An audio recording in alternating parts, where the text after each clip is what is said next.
मी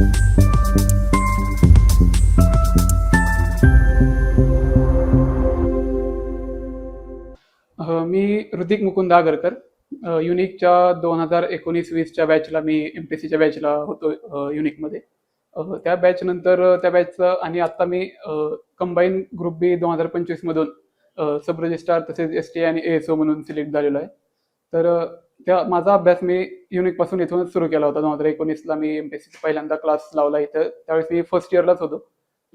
पहिल्यापासूनच MPSC करायची किंवा UPSC करायची असेच विचार असल्यामुळं मला फर्स्ट इयर पासूनच आपण तयारी सुरू करू. त्यामुळं मग पहिला आता क्लास कोणते, आता युनिकचं नाव तर सगळ्यांना माहिती आहे युनिक, त्यामुळं युनिकचा मी क्लास घेतला. त्याच्यामध्ये त्या इथं क्लास रेग्युलर चालू असताना कोविडची आले संकट, त्यामुळं क्लास ऑनलाईन झाला. त्यानंतर घरी गेल्यानंतर ऑनलाईनच तिथं मी क्लास पूर्ण करून आता म्हणलं आपला या वातावरणात अभ्यास होतोय, आपल्याला पुण्याला परत जायची काही गरज अशी वाटली नाही. माझा भाऊ पण सोबत होता. असे आम्ही दोघं मिळून अभ्यास घरीच सुरू केला होता. त्यामुळे तो घरीचा वातावरणात नंतर आपलं अशा अभ्यास चांगला झाला. नियोजनबद्ध अभ्यास हाच एक मूलमंत्र ठेवला होता पूर्ण हे करण्यासाठी. त्यामुळे याचा फायदा कुठेतरी पुढे होईलच हे नक्की माहित होतं. दोन मेन्स झाल्या. पहिल्या मेन्सला एक स्कोर तेवढा एवढा आला नव्हता, मग 10 मार्कांनी राहिलं. त्यामुळं परत वाटलं होतंय का नाही, आता परत जागा निघतात नाही निघतात हे सगळे प्रश्न मनात असतात. मग ते प्रश्न वर मात करून आपलं रेग्युलर आपलं काम काय, अभ्यास करणं, आपण आपलं नियोजन पूर्ण करून आजच्या दिवसात मी एवढं करणार हे जर ठरलेलं असलं, हे पूर्ण करणं हेच काम आपण लक्षात ठेवून अभ्यास करणं गरजेचं असतं.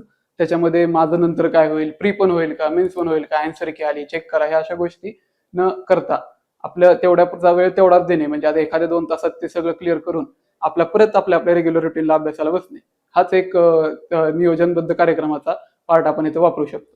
त्याचाच उपयोग आपल्याला पुढे आयुष्यात जेव्हा आपण अधिकारी होऊ तेव्हा पण होणार आहे, की आपल्याला जो नियोजन आपण केलंय तो नियोजन आपण पूर्ण करू शकतो. हे नियोजन पूर्ण केल्याने आपल्या पण दिवसाचा त्राण असा वाटत नाही आपल्याला, की अरे आपण 8-10 तास अभ्यास बसतोय, आपल्याला एवढं करायचं तरी मला काही आठवतच नाही, हे विषय होत नाही. आजचं मी पूर्ण केलं हे महत्वाचं आहे. त्यामुळे डे बाय डे आपण प्रोग्रेस करू शकतो. एका टाइमला एकाच तासाचा किंवा एकाच विषयाचा विचार हाच महत्वाचा या क्षेत्रामध्ये आपल्याला होतो. याच्यामध्ये डिस्टर्बन्स आपल्याला खूप मिळतात. डिस्टर्बन्स म्हणजे आता बाहेर आपण साधं चहा प्यायला जरी गेलो, तिथं बोलता बोलता अरे अरे होतच नाही, खूपच अवघड आहे, ह्या विषयाला मला काहीच जमत नाही. मग त्या विषयाचं तेवढ्या पुरतं मार्गदर्शन, त्या विषयातलं जो आपल्याला आता टॉपिक असतं त्या टॉपिक मधलं आपण जर केला तर बाकी विषय आपल्याला येतात.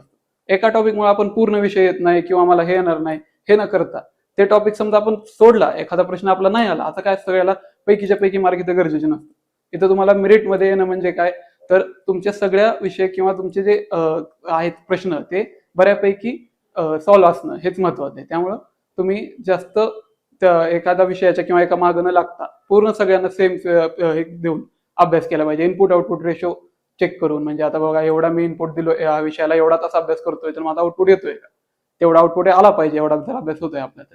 हे सगळ्या गोष्टी आपण यात अभ्यासात केल्या पाहिजेत. त्यामुळे ह्या युनिक अकॅडमीचे मी आभार मानतो, कारण प्रथम मला MPSC काय आहे हे इथूनच समजायला सुरू झालं. याचा उपयोग मला झाला पुढं. आणि बाकी माझा अभ्यास बार्शी इथंच झालेला आहे. बार्शीत, सोलापूर जिल्ह्यातील बार्शी इथून आहे मी, तिथेच माझा अभ्यास झालेला आहे.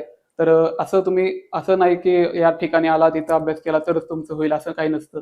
तुमचं मार्गदर्शन जर व्यवस्थित असलं तर तुम्ही कुठं पण अभ्यास करून 100% पोस्ट काढू शकता. त्यामुळे आपला अभ्यासावर विश्वास आणि बाकी जगात लक्ष पण असू दे, पण त्याचं बर्डन आपण न घेता अभ्यास करणं हेच याच्यात महत्वाचं आहे. त्यामुळे थँक्यू.